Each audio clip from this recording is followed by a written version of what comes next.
दांत का मुरब्बा मालूम करने का तरीका जो 5 पर ख़त्म होते हैं, जिनके आखिर में 5 आता है उनका अपने स्केल मालूम करना है। कैसे मालूम किया जाएगा? देखिए बहुत आसान है। ये 3 है ना, 3 से आगे जो वैल्यू 3 के बाद था 4, उसको 3 के साथ मल्टीप्लाई कर दें तो 4 3 12 आ जाएगा। अब जो 5 का स्केल ले लें और 5 का क्या करने हैं आप स्केल ले लें, 5 5 का 25 हो जाएगा। तो ये इसका आंसर है बच्चों, ठीक है। अभी 4 है, 4 के बाद क्या था 5, 5 4 आएगा 20, 5 4 क्या आएगा 20।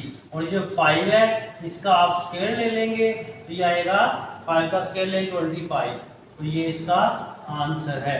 जैसे कि ये 95 है तो 9 के बाद क्या आएगा 10, इसको 10 के साथ मल्टीप्लाई करना है और आपने फिर 5 का स्केल ले लेना है। ये जो 5 है 9 को 10 के साथ मल्टीप्लाई किया तो 90 आ जाएगा और 5 का स्केल लिया, ये जो 5 है उसका स्केल लिया 25 होगा